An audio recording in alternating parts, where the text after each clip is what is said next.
Praise the Lord. கர்த்தருடைய பரிசுத்த நாமம் மகிமைப்படுவதாக. First of all, I wish you all a happy and a prosperous new year. இந்த புதிய வருடத்தை காண செய்த தேவனுக்கு நன்றி நிறைந்த இருதயத்தோடு ஸ்தோத்திரங்களை செலுத்திக் கொண்டு உங்களை சந்திப்பதில் மிகவும் மகிழ்ச்சி அடைகிறேன். கடந்த வருடம் முழுவதும் தேவன் நம் வாழ்க்கையில பாராட்டின எல்லா இரக்கங்களுக்காகவும், எல்லா நன்மைகளுக்காகவும், எல்லா கிருபைகளுக்காகவும், நாம் தகுதி இல்லாதவர்களாய் இருந்த போதிலும் நம்மை தேடி வந்த நம்முடைய தேவனுக்கு நாம் முதலாவது நன்றி செலுத்த கடமைப்பட்டிருக்கிறோம். இந்த புதிய வருடத்தினுடைய நாளை நாம் துவங்கும்படியாய் கர்த்தர் நமக்கு உதவி செய்தார். இந்த வருடத்துக்குரிய ஒரு வாக்குத்தத்த வசனத்தை உங்களுக்காக நான் வாசிக்க விரும்புகிறேன். சங்கீதம் 65:11 வசனம். வருஷத்தை உம்முடைய நன்மையினால் முடிசூட்டுகிறீர், உமது பாதைகள் எல்லாம் நெய்யாய் பொழிகிறது.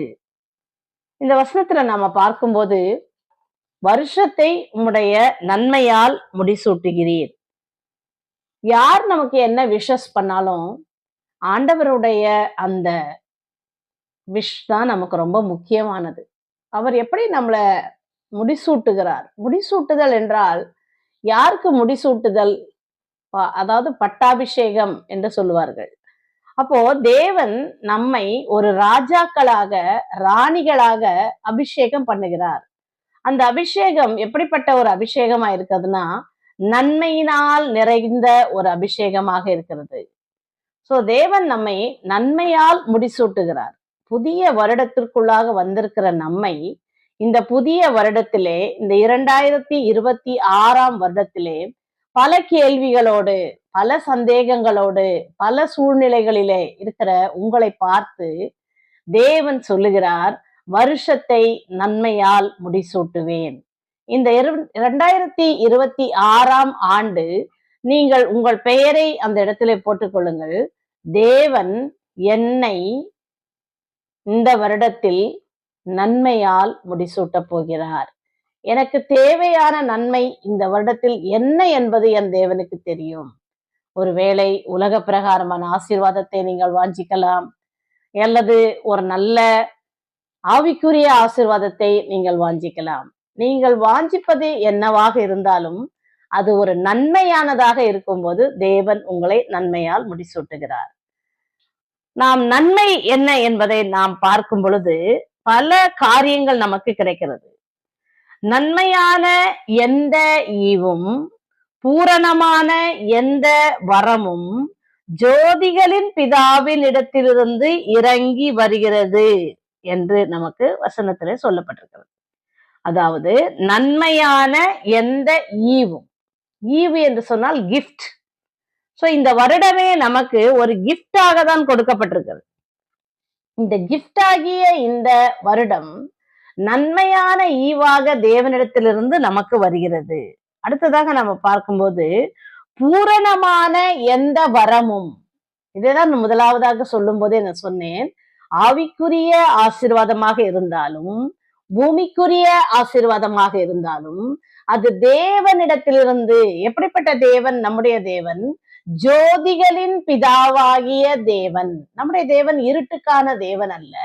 நம்முடைய தேவன் ஒளிந்திருக்கிற தேவன் அல்ல. அவர் ஜோதிகளின் தேவன்.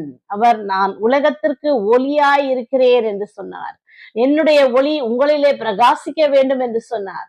பார்க்கும்பொழுது சூரியனிலிருந்து ஒளியை பெற்று சந்திரன் நமக்கு இரவிலே வெளிச்சம் கொடுக்கிறது. அது போல இந்த நீதியின் சூரியனாகிய இயேசுவினிடத்திலிருந்து நாம் ஒளியை பெற்று பிறருக்கு நாம் வழங்க வேண்டும். அந்த ஆவிக்குரிய ஆசீர்வாதத்தையும் அப்படிதான் வழங்க வேண்டும், சரீரத்துக்குரிய ஆசீர்வாதத்தையும் அப்படிதான் வழங்க வேண்டும். இதுதான் நன்மையினால் முடிசூட்டப்படுகிறது என்கிற அர்த்தம்.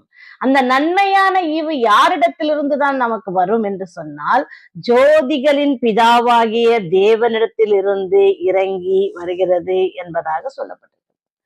நீங்க யாக்கோபினுடைய வாழ்க்கையில பாத்தீங்கன்னு சொன்னா, அவன் தன் தன் சகோதரனை வஞ்சித்து அந்த பயிற்றங்கூலியை கொடுத்து அவனுடைய அந்த அந்த புத்திர சுவீகாரத்தை அவன் வாங்கி கொள்கிறான். அதன் பிற்பாடு நீங்க பார்த்தீங்கன்னு சொன்னா, அவன் தன் சகோதரனை போலவே வேடமிட்டு போய் தன்னுடைய தகப்பனிடத்துல, அவன் தகப்பனிடத்துல இருந்த எல்லா ஆசீர்வாதங்களையும் பெற்றுக் கொள்கிறான். ஆனால் தன் சகோதரனுக்கு பயந்து தன்னுடைய மாமாவாகிய அவனுடைய எத்ரோவினுடைய வீட்டுக்கு அவன் போகிறான். லாபானுடைய வீட்டுக்கு அவன் போகிறான். சாரி, லாபானுடைய வீட்டுக்கு அவன் போகும்போது அவன் வழியிலே ஒரு கல்லை எடுத்து நிறுத்திவிட்டு போகிறான். அதற்கு அந்த திரும்பி வரும் பொழுது 2 பரிவாரங்களோட வருகிறான். அந்த தேவனோடு அவன் போராடி மேற்கொள்ளுகிறான். அப்ப தேவன் கிட்ட அவன் சொல்றான், எல்லாரும் யாப்போக்கு என்கிற நதி அண்டையில எல்லாரையும் தனித்து வைத்துவிட்டு அவன் போராடி மேற்கொள்ளும் போது, உன் பெயர் என்ன என்று ஆண்டவர் அவனை கேட்கும்போது அவன் சொல்லுகிறான், அந்த தேவ தூதனானவரிடத்துல சொல்லுகிறான், என் பெயர் யாக்கோப்பு. யாக்கோப்பு என்று சொன்னால் எத்தன், எத்தன், ஏமாற்றுகிறவன், ஏமாற்றுகிறவன். அந்த ஏமாற்றுகிறவனுடைய வாழ்க்கை, அவன் அங்கே போய் மாமா வீட்டுல போயிட்டு ஏமாற்றப்பட்டான். அவன் எந்த ஏமாற்றத்தை செய்தானோ அதே ஏமாற்றத்தை அவன் வாழ்க்கையிலே அவன் கண்டடைந்த போது அவன் மிகவும் வேதனைப்படுகிறான். ஒருவளை நேசித்தான், ஆனால் அவளை அவனுக்கு அவனுடைய மாமா திருமணம் செய்து வைக்கவில்லை. பிறகு மறுபடியும் நேசித்தவளுக்காக மறுபடியும் 7 வருடங்கள் அவன் அங்கே வேலை செய்கிறான். பிறகு ஆசீர்வாதங்கள் எல்லாம் பெற்றுக்கொண்டு 2 பரிவாரங்களோடு அவன் திரும்பி வருகிறான். பாருங்க, தேவன் ஒருவனுக்கு நன்மையை கொடுக்கணும்னா அவன் யார் என்பதை தேவன் கேட்கும் போது அவன் ஒத்துக்கொள்ள வேண்டும். நாம் பொய் பேசுகிறோமா? தேவன் நம்மை நீ யார், உன் பெயர் என்ன அப்படி என்று கேட்டார்னா, நான் பொய் பேசுறவன் ஆண்டவரே, ஒத்துக்கொள்ளுங்க. மனுஷங்கிட்ட ஒத்துக்கிறதுல ஒன்னும் பிரச்சனை இல்லை, பிரயோஜனம் இல்லை. தேவனிடத்துல நீங்க ஒத்துக்கொண்டீங்கன்னு சொன்னா தேவன் உங்களுடைய உள்ளத்தை பார்த்து உங்களை ஆசீர்வதித்து நன்மையானவைகளை தருகிறார். அந்த நன்மையை பெற்றுக்கொண்ட யாக்கோபினுடைய சந்ததியில தான் எல்லா ஆசீர்வாதங்களும் வருகிறது. 23ஆம் சங்கீதத்துல நீங்க பார்க்கும்போது, நன்மையும் கிருபையும் என்னை தொடரும். நன்மை நமக்கு தொடர வேண்டுமா? கிருபை நம்மளுக்கு தொடர வேண்டுமா? நாம் யார் என்ற தேவன் நம்மை கேட்கும் போது, ஆண்டவரே நான் ஒரு ஏமாற்றுக்காரன், ஆண்டவரே நான் ஒரு பொய்க்காரன், ஆண்டவரே நான் இந்த பாவத்தை புரிந்தவன், ஆண்டவரே நான் அந்த பாவத்தை புரிந்தவன் என்று தேவ சமூகத்திலே அறிக்கையிட்டு பாவத்தை விட்டுவிட வேண்டும். எவனுடைய மீறுதல் மன்னிக்கப்பட்டதோ, எவனுடைய பாவங்கள் மூடப்பட்டதோ அவன் பாக்கியவான். பாவங்களை மறைக்கிறவன் வாழ்வடைய மாட்டான் என்று வேதம் சொல்லுது. நன்மையான ஈவு உங்களுக்கு வேண்டுமா? இந்த வருடம் நன்மையால் உங்களுக்கு நிறைக்கப்பட வேண்டுமா? தேவனிடத்தில் நீங்கள் தனித்து ஜெபிக்கும் போது நீ யார் என்ற தேவன் கேட்பதற்கு முன்பாகவே நீங்கள் யார் என்பதை தேவனிடத்தில் அறிக்கை செய்யுங்கள். ஆண்டவரே, நான் இப்படிப்பட்ட ஜீவியத்தில் இருக்கிறேன், நான் மாற வேண்டும், எனக்கு உதவி செய்யுங்க சுவாமின்னு சொல்லி நீங்க ஜெபித்தீங்கன்னு சொன்னா கர்த்தர் உங்களுக்கு மன்னித்து நன்மையான ஈவுகளை உங்களுக்கு இந்த புதிய வருடத்திலே கட்டளையிடுவார். அடுத்ததாக நாம பார்க்கும்போது நெய் என்று பார்க்கிறோம். நெய் என்பது ஒரு செழுமையை குறிக்கிறது. நன்மையை நம்முடைய முற்பிதாக்கள் பலர் நன்மையை கண்டடைந்தார்கள். யாக்கோபு நன்மையானதை கண்டடைந்தான். யோசேப்பு குழியிலே போடப்பட்ட போது அவனை தூக்கி எடுக்க ஒருவர் வருவார் என்பதை தேவன் அறிந்திருந்தார். அவனை கொண்டு போய் எகிப்து தேசத்திலே நன்மையானதை அவன் கண்டடைந்தான். அதே போல நாம் பார்க்கும்போது தாவீது ஆடுகளின் பின்னாக தெரிந்து கொண்டிருந்த அந்த தாவீது கோலியாத்தை தோற்கடித்து பெலிஸ்தியனை வீழ்த்தி நன்மையானதை கண்டடைந்து இஸ்ரவேலுக்கு ராஜாவாக மாறினார். அதே போல நாம் பார்க்கும்போது நிறைய தானியேல் அடுத்த தேசத்துல, அந்நிய தேசத்துல கொண்டு போகப்பட்டுகிறார். அந்த இடத்துல இரவும் பகலும் 3 வேளையும் அவர் தன்னுடைய பலகணிகளை திறந்து வைத்து ஜெபிக்க ஆரம்பிக்கிறார். அந்த ஜெபம் அவரை சிங்கக்கெபியிலிருந்து விடுதலையாக்கி கொண்டு வந்தது. சோ எவ்வளவு சோதனைகள் நம் வாழ்க்கையில் வந்தாலும், யாக்கோபை போல ஏமாற்றமான சூழ்நிலைகள் வந்தாலும், யோசேப்பை போல எல்லாராலும் காரணமின்றி பகைக்கப்படுகிற சூழ்நிலைகள் வந்தாலும், தாவீதை போல அற்பமாக எண்ணப்பட்டவர்களாக இருந்தாலும், தானியேலை போல சிறைச்சாலையில் இருக்கிற அனுபவத்தை போல சிறையாய் பிடிக்கப்பட்டு கொண்டு போகப்பட்டு இருந்தாலும் தேவன் நாம் யார் என்பதை தேவ சமூகத்தில் நாம் அறிக்கையிடும் போது நமக்கு நன்மையான ஈவுகளை தருவார் என்பது அதிக நிச்சயம். பிரியமானவர்களே, தேவனுடைய பிள்ளைகளே, கர்த்தருக்குள் நாம் மகிழ்ச்சியாய் இருப்பதே நம்முடைய பலன். அவருடைய சமூகத்தில் நாம் யார் என்பதை நாம் அவருக்கு சொல்ல வேண்டும். யோவான் 3:11 பார்க்கிறோம். சங்கீதம் 27:13-14 பார்க்கிறோம். நீதிமொழிகள் 19 அதிகாரம் 22 பார்க்கிறோம். மறுபடியும் நீதிமொழிகள் 11 அதிகாரம் 17 பார்க்கிறோம். இவைகளில் எல்லாம் தேவன் நம்மை நன்மையால் நிரப்புகிறார் என்ற வசனங்கள் கூறப்பட்டுள்ளது. அடுத்தது பாத்தீங்கன்னு சொன்னா, மனுஷன் தன் ஆறுதலுக்காக நன்மை செய்கிறான், தன் ஆத்துமாவுக்கு நன்மை செய்கிறான். எப்படி ஆத்துமாவுக்கு நன்மை செய்ய முடியும்?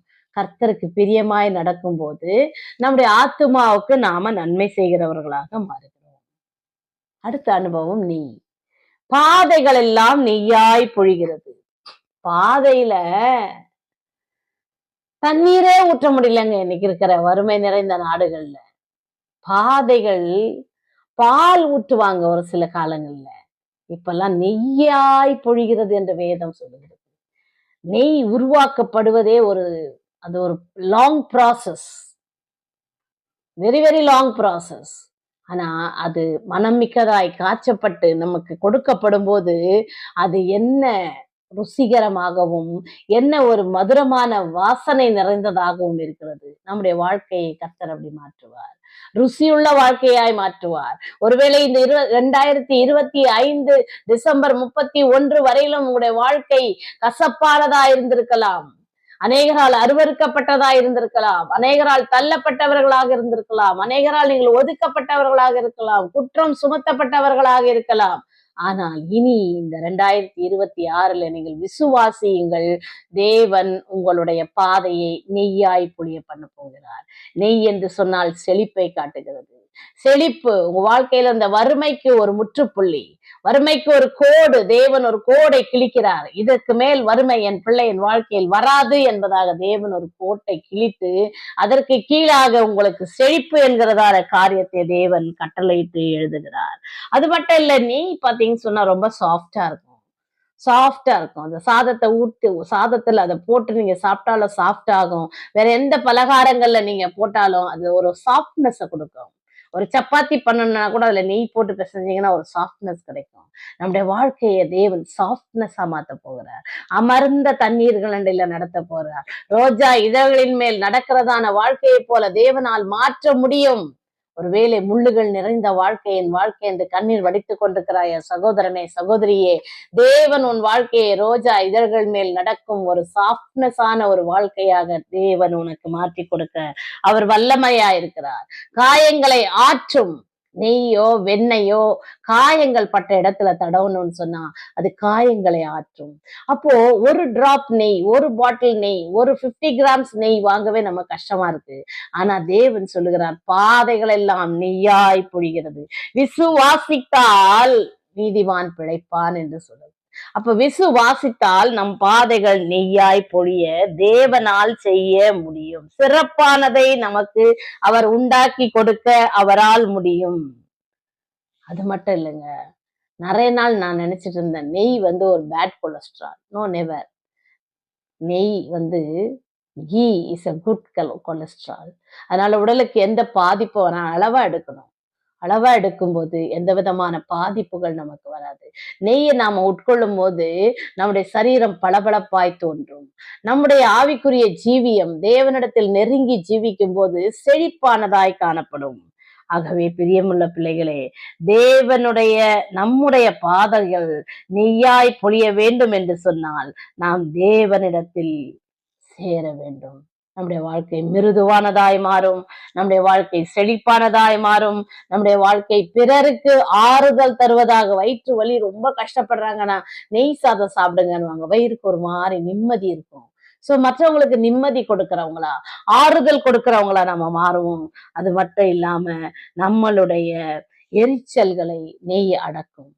வயிற்று பொறுமல் இருக்குதுன்னு சொன்னா நெய் சாதம் சாப்பிட்டோம்னா அந்த எரிச்சல்கள் நீங்கி போகும். ஆகவே நம்முடைய வழியிலே நன்மையானதை பெற தேவனிடத்தில் நாம் யார் என்பதை அறிக்கையிடுவோம். அதே போல நம்முடைய பாதைகள் நெய்யாய் பொழிய தேவனிடத்திலே நாம் நெருங்குவோம், அவரை விசுவாசிப்போம். தேவனால் மட்டுமே என்னை ஆசீர்வதிக்க முடியும் எந்த ஒரு மனிதனாலும், என்னுடைய உழைப்பினாலும், என்னுடைய பொருளினாலும், என்னுடைய சக்தியினாலும் எதையும் நான் சாதிக்க முடியாது.